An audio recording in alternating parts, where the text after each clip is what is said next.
En nuestro sistema jubilatorio, los aportes destinados al Fondo de Ahorro Previsional son volcados en su totalidad a un subfondo de acumulación hasta que el afiliado cumple 55 años de edad. A partir de ese momento, el saldo acumulado es transferido gradualmente a otro subfondo, denominado de retiro, de modo que cuando el afiliado cumpla los 59 años, la totalidad de su cuenta esté en ese subfondo de retiro. Las inversiones que se realizan en un subfondo y en otro son diferentes. Las del subfondo de acumulación son más rentables, pero también más riesgosas.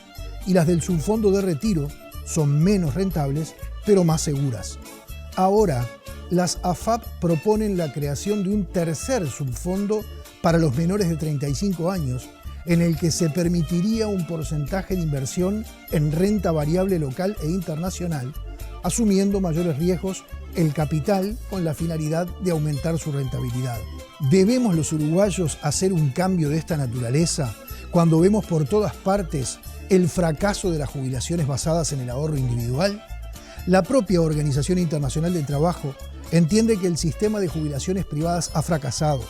En un reciente informe de su Departamento de Protección Social, la OIT señala que 60% de los países que habían privatizado los sistemas públicos de pensiones obligatorias revirtieron la privatización. Teniendo en cuenta la evidencia acumulada de impactos negativos sociales y económicos, dice la OIT, se puede afirmar que el experimento de la privatización ha fracasado. La privatización de las pensiones no dio los resultados esperados. Las tasas de cobertura se estancaron o disminuyeron. Los niveles de las pensiones se deterioraron y se acentuaron las desigualdades de ingresos, lo que hizo que la privatización fuera muy impopular, señala el estudio. El riesgo asociado a las fluctuaciones en los mercados financieros se trasladó a los individuos y los costos administrativos se incrementaron, lo que resultó en menores niveles de prestaciones. Por el valor que tiene la seguridad social para cubrir las necesidades de aquellas personas que por distintas razones no pueden generar sus propios ingresos, es que hoy en Tripaliare analizaremos si hay que seguir adelante con el sistema privado o hay que desmantelarlo.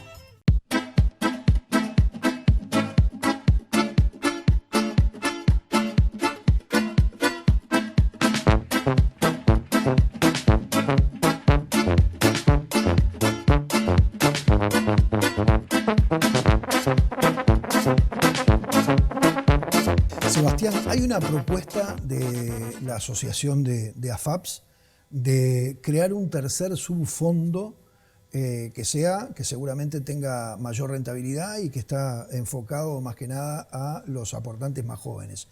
Yo, antes de llegar a esto, te pido que le expliques a la gente qué es eso de los subfondos en cuanto a la parte de ahorro individual de la seguridad social en el Uruguay. Perfecto. Seguramente la forma más fácil de explicarlo es llevándolo más genérico el tema, primero. ¿Qué es lo que uno desearía cuando es joven, ¿no? Cuando una persona es joven y tiene un ahorro donde lo puede invertir? Es que ese ahorro sea lo más dinámico posible porque tiene la posibilidad de estar bastante tiempo con ese ahorro invirtiéndolo para generar retornos, o sea, generar ingresos futuros, generar rentabilidad. Con el tiempo, la persona que va queriendo tener ese ahorro disponible para poder llevar a su jubilación ese capital conseguido a través de esa rentabilidad, no quiere estar tan sujeto a las condiciones de corto plazo porque se quiere jubilar. Entonces, como se quiere jubilar, quiere tener más certidumbre. Esa certidumbre de alguna manera le va a dar menos rentabilidad porque no puede apostar a las cosas que son más idóneas para el largo plazo. Esas son todas las capacidades productivas que se dan en el largo plazo. Por lo general tienen mayores rentabilidades. Entonces, esa posición en el futuro le da mayor expectativa de retorno. Cuando se va a estar cerca de jubilarse, eso ya no lo puede hacer, entonces se tiene que ir a unos activos que sean más conservadores, que den menor rentabilidad, pero que estén listos para poder pagarle la jubilación cuando llegue el momento. Más rentable, pero menos riesgosos. Menos rentables y menos riesgosos. Menos rentables. Sí. Y, a ver, en cuanto al riesgo, porque lo lógico es pensar es que el primer subfondo es pensado para las personas más jóvenes que de repente están dispuestas a correr mayores riesgos y por eso es mayores rentabilidades. Mayor riesgo y mayor rentabilidad. Exacto. En cambio, en ese segundo subfondo que hoy existe, es más conservador Exacto. y de menor rentabilidad. Exacto. Hasta ahí estamos bien. Hasta ahí estamos bien. Justamente, o sea, lo que estamos tratando de decir es, lo que una persona de manera privada hace, por lo general, es eso, estar expuesto en su vida más joven a activos que tienen mayor volatilidad y que le dan mayor retorno por esa volatilidad. Y a medida que va avanzando el tiempo, quiere activos que sean más conservadores, con menor rentabilidad y menor volatilidad. Lo que hacen en este caso las AFAP con dos subfondos es algo muy parecido a eso, ¿no? Tienen un subfondo que va hasta los 55 años, el fondo donde se dan todas las inversiones productivas, carreteras, bosques, todo lo que tenga que ver con la inversión productiva en el sector real, se da en el subfondo que va hasta los 55 años. Pero luego el dinero de los afiliados va pasando a un fondo que se llama el fondo de retiro, que es el que está preparado para poder liquidar esos activos en un horizonte más corto de tiempo. O sea, que la persona, si se va a querer jubilar a los 63 años o a los 62 años, de alguna manera no quiere tener grandes vaivenes con su fondo de jubilación. ¿Y qué se hace con el dinero que está en el fondo de retiro? El anterior es fondo de acumulación, ¿verdad? Se llama fondo de acumulación, Ahí el está. Primero, donde se desarrolla la mayor parte de la vida activa de la persona, y el segundo es el fondo de retiro. Bien. Los activos son de menor plazo. Por lo general, lo que tiene que ver con la volatilidad de mercado tiene que ver mucho más con el plazo donde está invertido. A un horizonte más corto de tiempo, algún vaivén de la economía no le afecta tanto. Eso es diferente cuando vamos a muy largo plazo, un vaivén de la economía le afecta más. Es como si fuera un efecto palanca, ¿no? Ahí está. En la punta se ve más el cambio. Acá cuando estamos hablando de su fondo de retiro, no se pueden invertir en activos productivos, inmobiliarios, forestales, todo lo que tenga que ver con infraestructura no entra en su fondo, por lo general porque maduran en el largo plazo y bueno, porque tienen capaz que más volatilidad. Entonces, lo que estamos diciendo en este caso es, desde el 2008 el mundo cambió un poco, nos fuimos a un mundo de tasas de interés más bajo, ¿sí? El mundo empezó a cambiar en Estados Unidos con todo el tema de los activos inmobiliarios y eso afectó que el dinero estuviera mucho más barato. Como el dinero está más barato, de alguna manera las tasas de interés bajaron. Entonces lo que vemos es las expectativas para el futuro, para los jóvenes que hoy empiezan a acumular en el sistema de AFAP, empiezan a verse expuestos a menores potenciales rentabilidades, porque el mundo tiene menor apetito para pagar intereses. Entonces es necesario para esas personas poder hacer un subfondo independiente, ¿sí? Para que una persona que tiene 20 años pueda tener una composición de portafolio diferente que tiene la persona de 54 años. Hoy en día manejamos el fondo para 20 o para 54 años con los mismos activos ahí adentro. Y son sustancialmente distintas las posibilidades que tienen esas personas de exponerse a inversiones distintas. ¿No serían demasiado riesgosos? Bueno, ¿En qué están pensando, por ejemplo? Bueno, si ¿Inversiones en qué? ¿Inversiones en qué? En ese subfondo para menores de 35, ¿no? Habíamos dicho menores de 35, pero todos los parámetros acá se pueden discutir con quien de alguna manera tenga la ambición de poder promoverlo, ¿no? Porque si uno dice 35, ¿es lo mismo 30 o es lo mismo 37 años? No sé, la verdad es que me parece que 35 años es como una buena práctica que han incorporado varios estados que han incorporado en estos sistemas, que es como un lugar de decir, hasta 35 años todavía estás suficientemente lejos de tu fecha de retiro, como que si hay un vaivén en ese corto plazo que tuviste acumulando entre los 20 y los 35 años, un vaivén lo puedas recuperar en largo plazo. Bien. Entonces, ¿Y en qué se invertiría? Por lo general acá estamos hablando del mercado de lo que tiene que ver accionario, con comprar activos que tengan que ver en Estados Unidos, en Europa, en lugares de alto nivel crediticio, con empresas que son diferentes al mercado local. Porque también ese es un tema importante. Uno puede querer mucha rentabilidad o menos rentabilidad, pero también tiene que tener una diversificación suficientemente buena. Uno no quiere que por ser muy conservador, para estar toda localizada en el mismo lugar, si sucede algo en ese lugar, se ve expuesto a mucho riesgo, que tal vez no lo ve en el activo, ¿no? Un activo que parece muy seguro, si está en un solo lugar todo puesto, puede tener un riesgo asociado a ese lugar. Si uno le pone los huevos en diferentes lugares de la canasta, de alguna manera tienen menos riesgo. Entonces, estos activos también cumplen ese rol. Diversificar un poco, encontrar otros lugares de generar retorno y de alguna manera buscar crecimiento para el ahorro previsional, porque ese es el problema que van a encontrar los jóvenes hoy en día, que sus activos crezcan a una rentabilidad buena para pagar buenas jubilaciones. Ahora, Sebastián, escuchando esta propuesta, uno podría llegar a pensar que en realidad las AFAP intentan, esto es una afirmación que hasta te diría, la pienso, es subjetivo lo que te voy a decir, vos podrás controvertir el planteo o no, como te sientas más a gusto, pero da la sensación de que las AFAP están como buscando la forma de ser más rentables porque, y ahora vamos a ir a un planteo que te quiero hacer sobre el informe de la OIT, que capaz que conoces, porque se les está viendo como un fracaso en el mundo entero. Es decir, entonces, como han fracasado en el mundo entero, se busca una nueva forma de hacerlas más rentables, y en este caso introduciendo este nuevo fondo con negocios más riesgosos y con rentabilidad más alta. ¿Qué me decís ante ese planteo? Yo estaría bastante en contra de ese planteo, ¿no? O sea, el informe de la OIT que de alguna manera creo que puede haber circulado, dice que algunos sistemas que pasaron a capitalización individual fueron marcha atrás de ese sistema. Sí, 60%. Sí, eso lo no dice, creo que son 8. Lo dice, bueno, lo que pasa es que también hay que ver cuántos son en total. No, pero está muy era bien. Europa del Este y América Latina. Claro, está muy bien. Por ejemplo, está Venezuela, entre los que pasaron para atrás. Está Venezuela, está Argentina, está Honduras. Hay unos cuantos países de esos 8, que nosotros podemos ver algunos de los problemas que le ha hecho al país, de alguna manera, ir para atrás en este tipo de reformas. Nuestro sistema es bastante único. Yo creo que nosotros lo que tuvimos fue, lo decía el contador Iglesias en algún momento, fuimos bastante inteligentes como sociedad en un momento que no nos fuimos a un sistema de capitalización individual 100%. No cometimos el atropello de alguna manera de cambiar de un lado para el otro, porque Uruguay tiene un muy buen sistema de seguridad social, que el pilar que tenemos de reparto en el BPS es un pilar donde yo te diría casi ningún país en América del Sur lo tiene. Me atrevería a decir capaz que hasta un poco más Centroamérica incluso. Ningún país lo tiene. Consolidamos algo que es realmente muy bueno. El tema es su financiamiento. Tiene un desafío de financiamiento, pero como sistema es muy bueno. Entonces no cometimos el atropello de irnos a un sistema solamente de reparto, sino que incorporamos un esquema de capitalización individual, no fuimos a un esquema de capitalización individual puro, como lo hizo Chile tal vez en su momento. Nosotros hicimos un sistema mixto. Integramos lo que era la parte de ahorro individual en una pequeña porción del total de la seguridad previsional, y de esa manera se complementan los dos. Está bien, pero sin embargo, creado este sistema en 1995-1996 con la ley 16713, así todo no logró revertirse el desequilibrio en la financiación del Banco de Previsión Social. Y utilicé la palabra desequilibrio a propósito, no quiero utilizar déficit, porque a mí me parece que un Estado tiene que ocuparse de su gente sin hablar, sin mirar todo en términos económicos, porque como vos decías, supongo que era a eso que te referías, hay que ver lo que son las prestaciones que da el Banco de Previsión Social. Yo te digo la verdad, a mis 2 hijos son muy niños, le sacaron una muestra del talón cuando nacieron. Ahí tenés. Examen. Las pesquisas, las pesquisas. Yo podría reconocer ampliamente el BPS. Es innecesario. Yo creo que los datos que tenemos hoy en día en nuestra seguridad social hablan solos. Es muy bueno.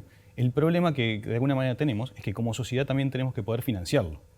Porque no basta que una cosa sea buena, tenemos que poder pagar por eso. Sí, tenemos un problema demográfico que no lo vamos a solucionar de un día para el otro. Ni nosotros ni el mundo. El mundo está pasando por el mismo camino. Capaz que nosotros llegamos a la transición demográfica con alguna ventaja en términos de tiempo. Nosotros en la América del Sur, de vuelta, de alguna manera somos una sociedad que avanzó demográficamente en esa madurez, mucho más parecido a Europa, hace mucho más tiempo que lo que llegó el resto de los países de Latinoamérica.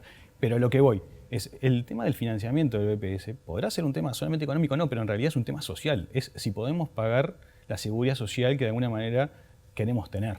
Entonces, eso yo no lo contravengo de ninguna manera. Lo que digo es que para el déficit que hoy tiene el BPS no está justificado dentro de lo que haya hecho un programa de capitalización individual. Hoy en día tiene un déficit porque de alguna manera incorporamos nuevas prestaciones que no generó el BPS, no fue el BPS, sino que el país no pudo generar los recursos suficientes para poder alimentarlo. Está bien, pero lo que te digo, porque déjame igualmente a mí construir.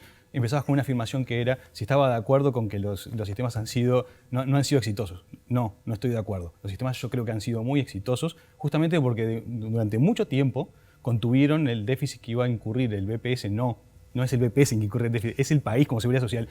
Pero el sistema se iba a un déficit de un 5,5%, y estamos con un déficit de país de 4,5% y estamos todos muy sensibles al respecto. Y se iba solamente el BPS a un déficit de 5,5%.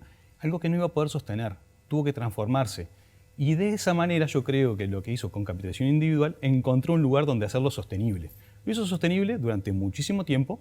Hoy en día encontramos que está empezando a generar déficit por algunos otros desequilibrios, pero yo creo que el sistema ha sido exitoso. Los uruguayos tienen un 20% de ahorro del PBI, hoy puesto en ese lugar que son las AFAP, custodiado por ellas en inversiones productivas, inversiones de gobierno, porque lo pudieron narrar en un momento del tiempo. Pero no logro entender cómo decís que mitigó el déficit.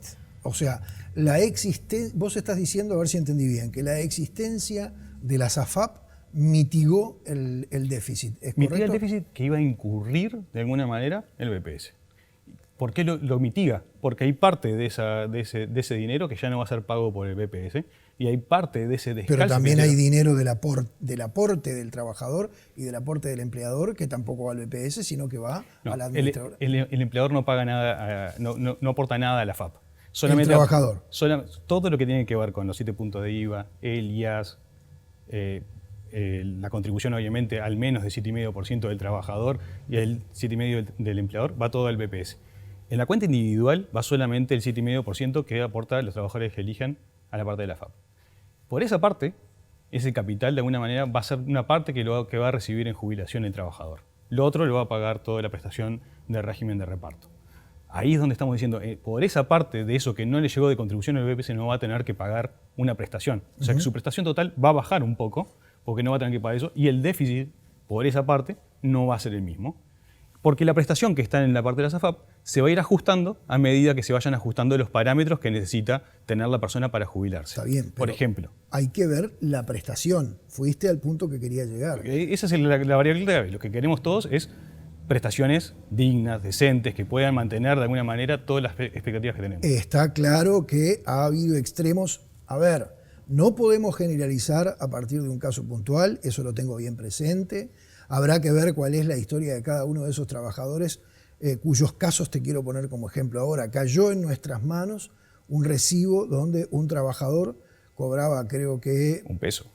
Sí, de 2 pesos nos cayó uno. Exacto. De 2 pesos.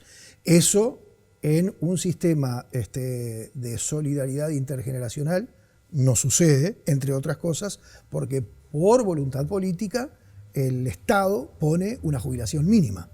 Entonces ahí ya empezamos a ver dónde, porque si vos venías detallando hasta ahora claramente el funcionamiento de la AFAP mirado desde los intereses económicos del fisco o desde los intereses económicos de las finanzas públicas, de la caja del Estado. Pero hay que ver también la individualidad de cada persona que va a recibir un dinero para una contingencia de la vida que puede ser la vejez, la muerte, la enfermedad, etcétera, etcétera.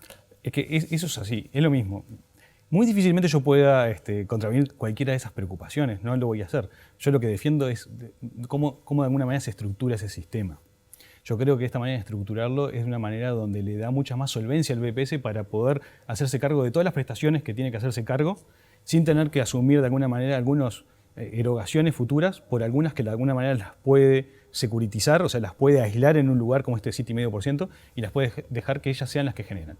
Cuando tenemos afiliados, cuando tenemos de alguna manera personas que muestran un recibo que tienen un peso de jubilación por AFAP, yo lo que puedo decir es, ¿ustedes saben cuánto aportó esa persona a ese sistema? Porque tal vez aportó un peso y va a recibir un peso de futuro. Porque puede perfectamente no aportar o haber aportado una vez sola por 10 pesos y eso ya tener un ahorro en la AFAP y por eso le da lugar a una renta vitalicia. ¿Se entiende? O sea, cuando uno dice tengo un peso de jubilación, también hay que ver cuánto aportó. No, está claro. Pero se entiende la mirada más fría que tiene el sistema de capitalización individual, comparándolo con la mirada integradora y contemplativa que tiene el régimen de solidaridad intergeneracional. Creo que eso no lo podemos discutir, Sebastián. No. Pero el tema no es discutir las cosas que tal vez lo tornan como un elemento de la sensibilidad o de la voluntad. Esto no es un tema de voluntad. Lo que tenemos justamente es un pedazo de la aportación que no tiene todas esas miradas, sino que va por la capitalización. Lo que la persona puede ahorrar para sí, como lo que puede ahorrar en el banco, lo que puede tener en un ahorro propio puesto en una casita para alquilarla para una jubilación. Si no tiene esa casita no la puede alquilar, no puede tener jubilación. Esa es la parte como del ahorro individual que va haciendo esta parte del sistema. No hay que ver buenos y malos, no hay que ver una historia de 2 demonios. Lo que hay que ver acá es una historia donde si la persona aportó muy poco, por esa partecita que aportó poco, ¿cuánto puede recibir? Muy poco. No puede recibir otra cosa. Y la otra parte es la prestación, porque la jubilación mínima la tiene puesta en el BPS, va a recibir lo mismo. No es que por haber puesto acá va a recibir menos en el BPS. Simplemente lo que puso es, acá puso hasta la prestación mínima, no sé, va a cobrar 15.000 pesos de jubilación, ahora será 15.001, porque acá cayó una gota nada más. Bueno, eso es lo que nos permite hacer la comparación, es decir, tanto vos como yo, que aparentemente pensamos distinto en este tema, estamos poniendo el mismo ejemplo para respaldar lo que uno y otro está sosteniendo. Es que lo que a veces ha primado mucho es eso de ver el sistema 1 y el sistema 2. O sea, ver el BPS contra la AFAP o el BPS contra... son las dos cosas juntas. Lo que tenemos que ver es si finalmente los trabajadores de hoy van a poder jubilarse con una mejor prestación porque tengan dos sistemas operando al mismo tiempo o porque tenían un sistema solo antes. ¿Sí? De alguna manera lo que estamos diciendo es el sistema es mejor porque la persona puede aspirar a poderse jubilar mejor hoy de lo que hubiera podido jubilarse si el mismo sistema hubiera seguido subsistiendo desde el 95 hasta ahora. Bien. El sistema no hubiera aguantado, el sistema hubiera tenido que ajustar los parámetros y el sistema no pagaría lo que paga hoy en día. Y ese es uno de los beneficios que tiene el que sean complementarios. Operan los dos al mismo tiempo. No podemos comparar un peso contra 10. No podemos compararlo, ni siquiera el sistema recauda 1 a 10, recauda 25 a 75. O sea, el total de las prestaciones que paga un sistema y el otro van a ser complementarios, no va uno contra el otro. Bien. Ahora, por último, Sebastián, ¿es dable o es lógica la propuesta de la Asociación de AFAPs en un momento? Porque, a ver, esto de atrevido, pecando de atrevido, digo, me parece que hasta es inoportuno para los intereses de las AFAP presentarlo en este momento cuando realmente están siendo cuestionadas, en realidad fueron cuestionadas desde que nacieron, pero ahora aparece la OIT y hay algo que yo quiero rescatar, como un valor muy importante, y es que los pronunciamientos de la OIT tienen un valor especial por la conformación que tiene ese organismo de Naciones Unidas, es decir, tiene una conformación tripartita. Allí están los trabajadores que tendrán su impronta, ahí están los gobiernos, la representación de los estados que tendrán improntas variadísimas, pero también además está la representación de los empresarios. Por eso da la sensación de que un pronunciamiento como esto tiene un peso particular, especial. Y este informe, lo habrás leído, por lo menos el resumen que está circulando, habla del fracaso del sistema. Fracaso es el término que utiliza. No, es que lo leí de alguna manera también de ANAFAP, le levantamos un poco al representante de la OIT a través de la Cámara, de que no entendíamos por qué se daba eso por sentado. Miremos quiénes son los países que toman dentro de la muestra de fracasos para entender qué realmente vamos a entender como un fracaso o no el sistema, porque se haya revertido, si es un fracaso en sí mismo. Yo creo que no por revertir la decisión lo consolida en un éxito, por ejemplo. Eso es diferente, ¿no? Yo creo que no por haber ido atrás Argentina, Venezuela, Honduras, por decir tres de estos países, me podría decir algunos del este de Europa, pero la verdad que no los conozco tan con la cercanía geopolítica, no la tengo tan cerca, pero ya de estos 8 países que revirtieron y que la OIT lo llama como fracaso por haberlo revertido, eso no lo torna en exitoso, o al menos yo no lo puedo denominar exitoso, la reforma que de alguna manera hizo Argentina, la reforma que hizo Honduras o lo que ha hecho Venezuela. En realidad Argentina lo que hizo fue estatizar las AFJP, ¿verdad? Es una reforma, seguramente es mucho de lo que se dice que es por eso que no han sido exitosas, porque fueron reformadas, volviendo al Estado todas las responsabilidades. Yo en ese sentido te diría no porque el informe de la OIT diga que son no exitosas las reformas, diría que los sistemas no son exitosos o los sistemas que han sido reformados está claro, pero son exitosos. No, pero plantean algunas cosas como por ejemplo, en un momento tan especial del mundo entero, someter algo tan caro como es el ahorro de las personas para su vejez, someterla a las fluctuaciones y a los riesgos del mercado. Es que en el mundo, yo creo que el mundo nos ha mostrado que los mercados por lo general en el largo plazo, y por eso no lo pusimos nunca esto en las personas que se quieren jubilar, el mercado en el largo plazo termina siendo más rentable para las personas y menos riesgoso. Vamos a ver capaz que la trayectoria de, no sé, la deuda uruguaya en los últimos 50 años y vamos a ver cómo ha evolucionado esa deuda y cómo ha evolucionado capaz que un índice accionario de Estados Unidos. A ver cuál ha sido más estable o cuál ha tenido más posibilidad de retorno en determinado momento. Y lo que vamos a encontrar es de que es una propuesta súper sensata para hacer, no en este momento solamente, sino básicamente para cualquier persona que en privado quiera hacer un ahorro, tenga un ahorro y pueda hacer una inversión. Es sensato para ellos, es sensato para un colectivo, bien. Pero además de eso, creo que es una buena muestra de que también Uruguay tiene muy buenas posibilidades. ¿Por qué? Porque si Uruguay es un país que puede de alguna manera ordenar mucho mejor sus finanzas públicas y eso le hace menos inflación, si hace menos inflación tiene que pagar menos interés, a la AFAP también hay una parte que les interesa, que es poder seguir generando rentabilidad. Entonces tenemos que ir encontrando esos nuevos lugares para generar rentabilidad. ¿Han hecho otra propuesta en el sistema político? Con esto terminando, ¿qué eco han recogido? No, esta propuesta la hemos hecho, la verdad que en el sistema político lo entienden bastante bien, lo entienden como bastante pertinente. El tema es que por lo general estas cosas necesitan una ley y hay que Sí, sí, sentarse claro. a redactar una ley y eso creo que va a ser la actividad de ANAFAP este año, sentarse y redactar un poco en blanco y negro en términos más legales para que se entienda un poco más cuál es la posibilidad que se abre en todas estas cosas. Porque una de las cosas que ¿Y diálogo en incorporamos... seguridad social no es necesario? Porque estas cosas generalmente surgen mejor cuando surgen de un gran diálogo de seguridad social. Bueno, a ver, yo ahí no estoy hablando en estos casos por la ANAFAP, yo soy gerente general de AFAP Sura Sí. y creo que desde ese punto puedo dar una opinión.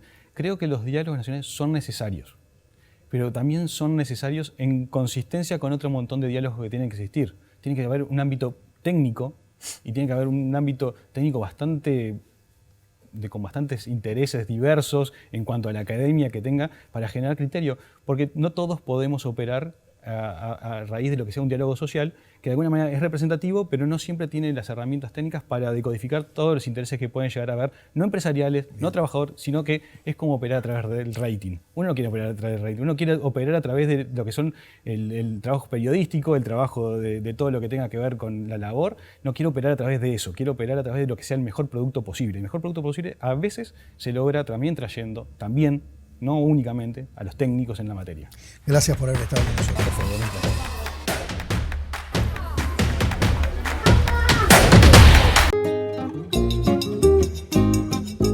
Lo que estudiamos y lo que hacemos es parte de lo que somos. Para una persona trans que sufre muchas veces la exclusión de su familia, del sistema educativo y por supuesto también del mercado laboral, es un proceso muchísimo más complejo, porque primero tiene que convertirse en lo que es y después en lo que sueña.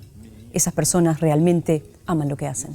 Durante mi infancia soñaba siempre con producir, con hacer cosas y que tienen que ver siempre con lo artístico. De hecho, siempre no jugaba los juegos que se suponían que eran de varón y eso tenía que ver, creo que no solamente con lo que yo me identificaba en cuanto al género, sino también en cuanto a la vocación, a lo que quería hacer.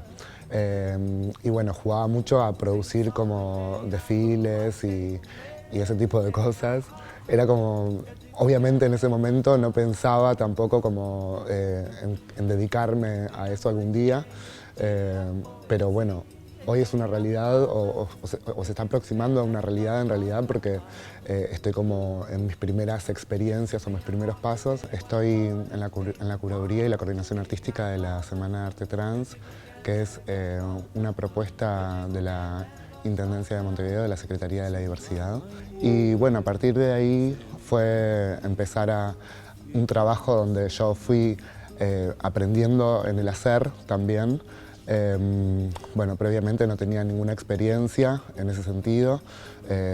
Obviamente mi trayectoria previa tenía que ver más con el activismo y obviamente que fue aplicado el activismo en esto, porque obviamente es algo que me atraviesa, es algo que habla de mi identidad, habla de mi historia. Y bueno, utilizar esas herramientas para aplicarlas en un festival que tiene que ver con el arte, utilizando el arte como una herramienta política también, para hablar, porque de hecho las personas trans no estamos vinculadas al arte o a la cultura. Es un camino que empieza a hacerse. A mí me inquietaba mostrar otra imagen que se muestra siempre, o sea, o que se ha mostrado históricamente de las personas trans, que siempre ha sido vinculada solamente a eso, al comercio sexual o a la marginalidad, y no desde otro lugar que fuera como más de empoderamiento. Y ahí decidí hacer una muestra sobre las personas trans que trabajan en trabajos formales. Y ahí después empecé también en la segunda edición, presenté otra muestra de fotografía que era sobre las identidades cuando están atravesadas por diferentes ejes que tiene que ver con el concepto de interseccionalidad, ¿no? Desde el feminismo que cuestiona la clase, la raza y el género. Y bueno, donde las personas trans muchas veces estamos atravesadas también por una cuestión de clase social, por una cuestión de un género también que muchas veces no es reconocido. Esas dos muestras de fotografía tuvieron como mucho alcance. Bueno, logré exponer en Buenos Aires, en Entre Ríos, también en Barcelona, y nada, fue como súper interesante eso.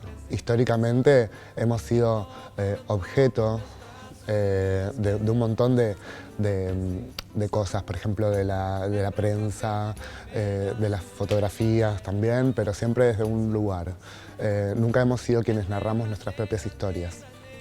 O muy pocas veces, pero con muy poca visibilidad también. Mi vida también previamente había sido bastante difícil, si bien tuve siempre el apoyo de mi familia, que eso es algo como súper importante. Mi familia no me echó de mi casa, al contrario, acompañó mi proceso. También igualmente, al venir de una familia de clase obrera, con muchas dificultades, yo para emprender mi transición tuve que buscarme con mis propios medios mi independencia económica, que eso en realidad siempre, generalmente, para las personas trans está muy vinculado a la prostitución, porque es el único lugar que te deja esta sociedad. Yo me fui a vivir a Buenos Aires en 2012 y bueno, ahí me fui a vivir a un privado porque también conocía a varias amigas que estaban viviendo en privados, que son apartamentos como acá se llaman las casas de masaje, era eso. Y bueno, era como la salida más rápida para poder empezar mi transición desde lo físico. Y bueno, empezar a transformarme como desde los cambios quirúrgicos. Igualmente ahí fue cuando me hizo como un clic en la cabeza, porque en ese momento yo estaba en una sociedad como la Argentina, que es como muchísimo más racista, es como muchísimo más transfóbica, pero por otro lado está eso de la exotización de la persona, donde te colocan en un lugar obviamente oculto, ¿no? Pero que ese lugar siempre es como mucho más redituable económicamente. Socialmente no, porque te excluyen de un montón de lugares, no les sirve tenerte como secretaria en su oficina, porque te quieren tener en una página de internet para poder llamarte y poder ir a cumplir esos deseos más ocultos. Y el clic creo que fue sobre todo cuando en Buenos Aires conozco a Marlene Guayar, a Luana Berkins, a Diana Zacayán, que son activistas históricas del movimiento trans en Argentina.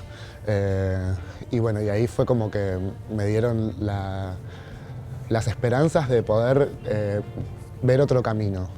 Mis referentes hasta ese momento habían estado paradas en una esquina nada más. A mí se me despertó algo adentro que me hizo recordar también incluso todo lo que yo previo a mi transición soñaba, que yo lo había borrado, porque una vez que empezás la transición muchas veces te dedicas solamente a la transición y no a un montón de otras cosas que tienen que ver también con la construcción de tu propia identidad. Mi sueño de acá a 10 años es muy difícil proyectarme, porque es muy difícil proyectarnos como personas trans, incluso de acá a una semana, en esa realidad de tener que sobrevivir prácticamente. Es muy difícil y muchas veces no tenemos esa capacidad de poder proyectarnos a tan largo plazo de repente. Sí, obviamente sueño con el día de mañana no tener que volver atrás, que tampoco sea solamente una cuestión de oportunidades personales, sino que también sea algo colectivo. Sueño que de acá a 10 años quien esté en la prostitución solamente sea porque lo elija y no porque esté como única alternativa que le deja esta sociedad.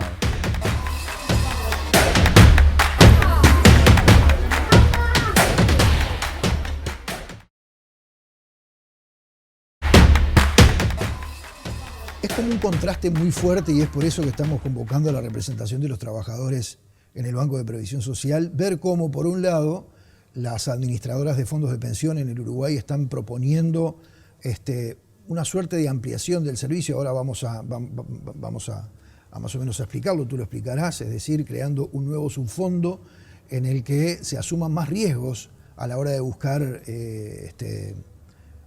rentabilidad en lo que la gente va ahorrando en su cuenta individual, y eso se contrapone con un reciente informe de la Organización Internacional del Trabajo, de la Oficina de Protección Social, creo que es, donde se señala que, básicamente ha sido un fracaso el sistema de ahorro individual en el mundo entero, dando sus argumentos naturalmente. ¿Cómo lo manejan ustedes?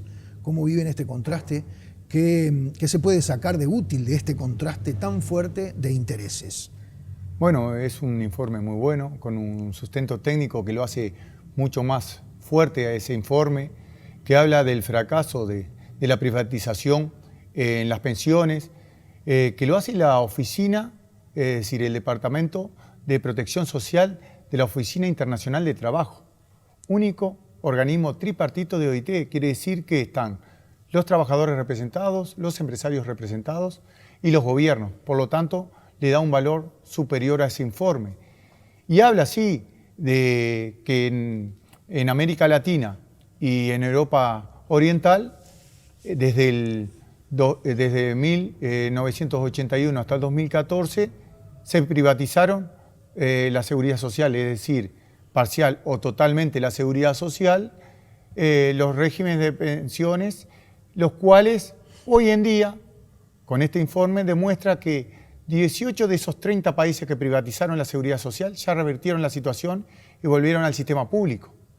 Eso es muy importante contrastarlo porque el 60% de los países ya volvieron al sistema público porque realmente es el único que da garantías no solo para los trabajadores de futuros jubilados, sino para los gobiernos y las gobernanzas. Vamos a empezar a desglosar estos primeros conceptos que acabas de poner arriba de la mesa, porque llama la atención, y capaz que en estos últimos tiempos nos estamos enterando todos, que solamente en Europa del Este y en América Latina fue donde pudo penetrar el sistema de capitalización individual o el sistema previsional privado, para que todos lo comprendamos mejor. No hubo ninguna otra parte en el mundo en el que se haya instaurado este sistema? No ha habido ninguna otra parte del mundo. Es más, fue en la década de los 80-90 donde el Banco Mundial y el Fondo Monetario Internacional recomendaron a los países que los sistemas de seguridad social tendrían que ser privados, es decir, las pensiones tendrían que ser privadas porque en aquel momento decían que la administración iba a ser mucho más barata, que los gobiernos iban a ganar, que las empresas privadas iban a ganar y que los trabajadores iban a ganar. Está bien, pero esa convocatoria, por decirlo de alguna manera, del Banco Mundial en la década de los 90, supongo yo que habrá sido emitida a urbi et orbi, a todo el mundo. Sin embargo, recogieron el guante países de dos regiones que eran muy peculiares, en ese entonces y ahora también. América Latina, la región más desigual del mundo. Exactamente. Lo era en ese momento, se acentuó la desigualdad precisamente con el liberalismo de los años 90, el liberalismo económico, y sigue siendo la región más desigual del mundo. Y en el caso de Europa del Este, parece ser que penetró en países que estaban como recién saliendo de muchos años de un sistema extremadamente estatista. Fue luego del desmembramiento del bloque socialista, cuando se cayó la cortina de hierro. Entonces también en un momento donde los países, supongo yo, se estarían organizando o reorganizando después de tantos años de régimen socialista. ¿Es correcto? Sí, es más, es como decir, agarraron a los países más débiles. Eso no quería decirlo. Pero lo dijiste en vos. ese momento apostaron a los países más débiles con una receta que arrancaron acá cerquita, en Chile, con una receta que parecía que era realmente el sumum de la seguridad social, la privatización. En Chile tienen privatización total de los sistemas y un gran fracaso. Nosotros teníamos algún recorte de prensa que, por ejemplo, porque nosotros, América Latina principalmente, nos enfocamos en Chile. Todos nos venían a vender el modelo chileno. Y el modelo chileno hoy en día da una prestación a 1 millón de pensionados de 158.000 pesos chilenos, que son unos $240. Por lo tanto, muy inferior a la jubilación mínima que tenemos en el Uruguay, para ir hablando bien concreto con cifra y número para aclarar los panoramas. Jubilación mínima, vale decirlo, que surge del Banco de Previsión Social y no de la parte privada. Y no de la parte privada, No hay exactamente. jubilación mínima. Si la cuenta a la AFAP al final de la vida laboral del sujeto le da 30 pesos de jubilación, son 30 pesos. Son 30 pesos de jubilación, exactamente. Si eso sucede en el BPS ha establecido, por ley por supuesto, un monto mínimo de jubilación. Exactamente, Que hoy sí. está en 12.150 pesos. Esos 12.150 pesos es porque tenemos un régimen público donde es garante el Estado. Porque recordemos que en 1948 estuvo la Declaración de Derechos Humanos Fundamentales y la seguridad social es parte de eso. Por lo tanto, la seguridad social es un derecho humano fundamental y el Estado tiene que ser el garante. Por eso han fracasado también, en todas partes del mundo, han fracasado los sistemas privados, porque no tiene ese componente de Estado protector. Realmente el Estado tiene que ser protector de la seguridad social y de los ciudadanos que están directamente involucrados en ello. Ahí ¿no? está. Bien, ahora a mí me gustaría que nos contaras algún detalle de ese informe de la OIT, es decir, algún detalle de los argumentos por los cuales el Departamento de Protección Social de la OIT dice el sistema fracasó. Está comprobado que el sistema fracasó porque lo divulgamos en el arranque de este programa y está claramente establecido, claramente expresado con contundencia, fracaso, o sea, es el término que utiliza la OIT. ¿Cuáles son los argumentos? Fracasó porque, por ejemplo, en Europa, en el 2008, con la crisis, las inversiones que hicieron de los capitales que hicieron esas administradoras, con la crisis bajaron todo lo que podía haber sido el aumento de esas jubilaciones o la rentabilidad de esas jubilaciones y pensiones. Porque las crisis no sostienen eso, porque están invirtiendo en cosas que están en el mercado y el mercado es muy cambiante. Si hay una crisis, esa plata baja la rentabilidad, por lo tanto vas a cobrar menos. Acá no pierde la empresa privada, acá pierde el Estado y los trabajadores. Y eso está muy clarito y demostrado en el 2008, el fracaso que tuvo con la crisis de 2008. También en el 2002 hubo un fracaso muy grande, principalmente en América Latina con la crisis. Vamos a detenernos en este punto. ¿Cuál es la ganancia de la AFAP? Es la comisión que le cobra al afiliado. Exactamente, esa es la ganancia. Es eso. O sea que todo lo que sea la rentabilidad que surja de los negocios en los que la AFAP invierte el dinero del afiliado, si es mucha, se beneficia el afiliado, si es poca, pierde el afiliado. Pero la ganancia de la AFAP no varía. No varía. En casi todos los casos no varía, porque la comisión va del aporte, como en Uruguay, por ejemplo. En otros casos también tienen rentabilidad sobre las ganancias, que en ese caso ganarían un poco menos. Pero en realidad el riesgo lo tiene el trabajador, lo tiene quien va a cobrar esa prestación. Pero también hay que mirarlo todo el sistema de seguridad social, porque como bien hablábamos, el sistema de seguridad social no solo son jubilaciones y pensiones. Y en algunos casos está privatizada toda la seguridad social y en otros casos, como en Uruguay, está privatizada nada más las pensiones y jubilaciones. La parte de prestaciones no la paga y la administra el Banco de Previsión Social. Por lo tanto, ahí tenemos una seguridad superior. Nosotros en Uruguay es menos el impacto que tuvo. Lo dice claramente en el informe. En el informe dice aquellos países que tuvieron una pata por lo menos pública, tuvieron menos problemas en el sistema, es decir, tuvieron menos pérdidas. Aquellos países que fueron, hablamos de Chile recién, que fueron enteramente privatizados, ahí es donde el problema fue muy superior al de Uruguay, por ejemplo. O sea que me imagino, después de todo lo que estás diciendo, que la respuesta al menos de la representación de los trabajadores en el directorio del Banco de Previsión Social a esta propuesta que está haciendo la Asociación Nacional de Administradoras de Fondos de Pensión, de AFAP, de crear un tercer subfondo más rentable pero más riesgoso también, es no. Y lo que pasa es que lo que generan es más riesgo, y más riesgo para el futuro. Y la seguridad social no tiene que tener certeza, no incertidumbres. Y en este caso le siguen agregando incertidumbres al sistema previsional uruguayo. Nosotros creemos que un sistema de seguridad social tiene primero que llevar y ser consecuente con las normativas de OIT. Convenio 102 de OIT, norma mínima en seguridad social, claro, donde habla de la participación como tema fundamental, lo que dice en el informe. Sin embargo, la privatización no tiene participación social. Entonces, para la administración de esos fondos, que son de los mismos trabajadores, empresarios y del gobierno, no hay participación. Y ya no cumple uno de los principios de la seguridad social según la norma mínima de OIT, el convenio 102, ratificado en Uruguay en 2010.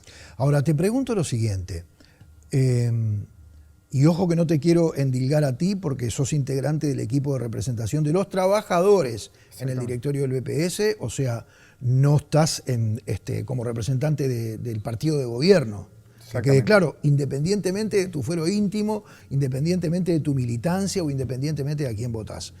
El escenario que te quiero plantear para terminar con la pregunta es este. Tenemos un ministro de Trabajo y Seguridad Social que durante sus épocas de integrante de ese equipo que vos integrás ahora, incluso durante sus épocas de presidente del BPS, fue un militante en contra del sistema privado de jubilaciones. Exactamente. Y hasta el día de hoy no lo oculta. Tenemos un movimiento sindical unido en bloque, serio, que no ha dejado pasar oportunidad en la que ha expresado su rechazo al sistema privado de jubilaciones, o sea, al sistema AFAP. Y tenemos un partido hace 15 años en el gobierno, con mayoría parlamentaria, que hasta 2005 se pronunció de manera tajante contrario a las AFAP. Después, quizá, y esto va con una opinión, y lo aclaro, cuando tuvo la posibilidad de establecer el cambio, de iniciar un cambio, no lo hizo. ¿Cómo ve esto el equipo de representación de los trabajadores en el BPS? Bueno, nosotros ahí tendríamos que hablar de los diálogos nacionales en seguridad social, por ejemplo, que los tiene que convocar el gobierno. En el primer periodo, 2008, diálogo social, donde se logró cosas que dicen en el informe de OIT justamente, donde hay que tener una igualdad. El sistema de seguridad social tiene que tener una igualdad de género. Bueno, ahí se lograron unas leyes que generaron igualdad de género, porque los sistemas de privatización lo que hacen es lo contrario, desigualdad de género, aparte de menores pensiones y jubilaciones. En el 2010 tuvimos otro diálogo nacional de seguridad social, donde pudimos avanzar un poco más con los seguros de paro y otras cuestiones más en seguridad social, seguro por enfermedad, donde pasamos de 3 BPC a 8 BPC, el tope quiere decir que estamos más cubiertos en el día que nos enfermamos, que es cuando más necesitamos, pero en este periodo nosotros hasta el día de hoy estamos reclamando el diálogo, porque no estuvo el diálogo, y no estuvo la voluntad política, no importa el partido de gobierno que esté hoy en día, no estuvo la voluntad política ni del partido de gobierno ni de ningún partido político. Por lo tanto, decimos que esperemos que para el próximo gobierno, realmente, cualquiera sea, haya voluntad política para convocar un diálogo en serio, un diálogo nacional en seguridad social que nos genere un nuevo sistema de seguridad social. Y quizás como diga el documento lo dice claro, el sistema público es el que te da las garantías. Por lo tanto, nosotros vamos a apostar a ese sistema público de seguridad social, a fortalecer lo que hoy ya tenemos, porque dentro del documento hay 11 pasos como poder llegar a ese sistema público, de los cuales 4 son los que nos faltarían concretar. Los otros 7 ya los tendríamos, porque tenemos el BPS que habla de generar una institución, ya la tenemos, cómo cómo serían las aportaciones, cómo sería la inspección, tenemos todo eso. Por lo tanto, necesitamos para el próximo. Para el próximo gobierno, creo que no hubo voluntad política para generar un diálogo y una discusión que para nosotros, con los momentos políticos de cualquier partido político que esté gobernando, tiene que ser en los primeros años, porque es donde tiene menos costo político y por eso creo que por ahí va enfocada. Bueno, te quería preguntar, ¿por qué crees que un partido que se rasgó las vestiduras desde 1995, cuando se empezó a discutir la reforma de la seguridad social, hasta que se aprobó la ley 16.713, un partido como el Frente Amplio que se rasgó las vestiduras, manifestándose frontalmente en contra del sistema, cuando estuvo en gobierno no tuvo voluntad política? O sea, avanzaste hasta decir no tuvo voluntad política. ¿Por qué? Y bueno, yo creo que después... Estamos en el terreno de la especulación, ¿verdad? De la especulación, sí, ni que hablar. Salvo que tengas información concreta. No, pero yo creo que no es lo mismo estar gobernando y administrando un país y que siendo oposición. Vamos a ser claros, si no, escuchemos las opiniones de todo el mundo hoy en día, cómo visualizan el país. Y creo que también, tanto los movimientos sociales como la sociedad en general, tendría que haber generado una cultura de seguridad social para defender más la seguridad social, para presionar más al gobierno para lograr el objetivo. Es que da la sensación de que eso último existe más de lo que existía antes, porque cuando aparecieron las AFAP con grandes campañas publicitarias, nos comimos la pastilla todos. Exactamente. Absolutamente todos, porque además nos engañaron, nos dijeron cosas que no eran. Exactamente. Entonces, hoy en día hay una cantidad importantísima de ciudadanos que intenta salir del sistema porque realmente se sintió engañado por el sistema privado y por su publicidad, además. Por su publicidad, porque nos querían vender y nos vendieron cosas que hoy en día son muy claras. En aquel momento nos dijeron que ganaban los trabajadores, ganaban los gobiernos y ganaban las empresas. Es imposible que ganen los tres, es imposible, pero nos comimos la pastilla. La reversión al sistema creo que tiene que ser una gran discusión.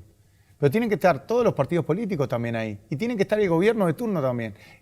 Y tiene que convocarse el Diálogo Nacional en Seguridad Social. Porque si no vamos a seguir igual.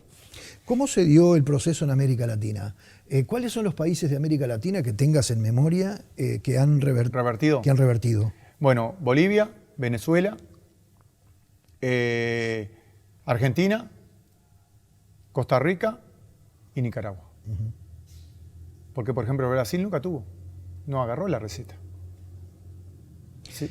Y Argentina tengo entendido que lo hizo de una manera diferente a los demás. Argentina lo que hizo, Argentina mantiene las AFAP, pero las estatizó, ¿es correcto esto? Sí, pasó todo, es decir, mantuvo el mismo sistema, pero público. Esto que generó menor costo de administración, eso lo hizo en el 2009, si no me equivoco. La presidenta Cristina Fernández. Cristina Fernández, y generó mejores prestaciones. Generó mejores prestaciones, pero aparte las prestaciones que generó a través de políticas sociales.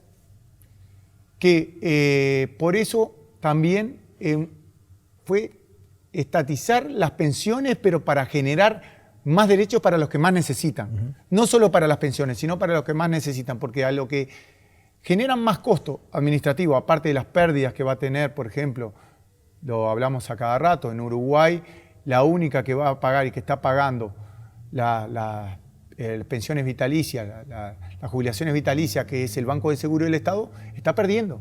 Está perdiendo porque la AFAP le envía cierta cantidad de plata de esa cuenta individual y después tiene que pagar durante los años. Y eso genera un costo.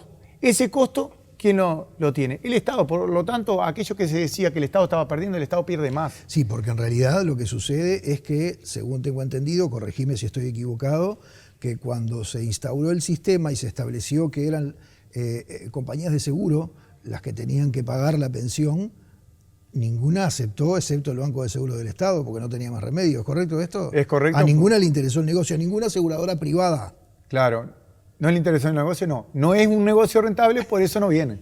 Y ahí está el tema de la seguridad social. La seguridad social no puede ser una mercancía. Hay gente que piensa que es una mercancía la seguridad social. No puede ser una mercancía, porque si no pasa esto. Si me sirve el negocio, si yo soy una empresa privada y me sirve el negocio, yo entro en el negocio. Si no me sirve, no entro. Por lo tanto, termina pagando ¿quién? Papá Estado, todos nosotros. Por lo tanto, ¿qué pasa si pagamos todos nosotros? Pueden pasar dos cosas. O bajamos las prestaciones o generamos más impuestos para poder pagar eso. Por lo tanto, decimos que la seguridad social no puede tener lucro. Tiene que ser un derecho humano fundamental. Puede ser un pilar complementario. Lo dice en el informe, hay pilares complementarios para aquellos que ganan muchísimo salario para tener una mejor jubilación, porque las jubilaciones tienen un tope máximo. Por lo tanto, pueden tener un pilar complementario que les va a complementar la jubilación porque ganan mucho realmente. Ahora, hoy en día, ese sector al cual te estás refiriendo es justamente el que no está obligado a aportar. el que percibe más de 173.500 y pico pesos. 173.000. Ellos no están obligados a aportar al sistema, por eso también las inequidades del sistema. Porque, por ejemplo, nosotros, los que ganamos menos de 173.500 pesos, aportamos el 15% de los trabajadores al Banco de Previsión Social.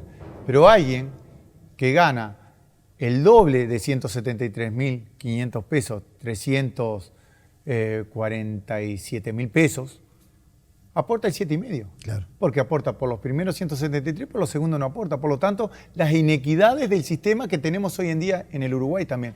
Y eso también es parte de la discusión hacia ese diálogo nacional en seguridad social. Porque otro de los principios de la seguridad social, aparte de ser solidaria, tiene que ser igualdad de derechos para todos, tanto en la aportación como en los derechos. Está claro. Te agradezco por haber estado con nosotros esta noche. Bueno, muchas gracias.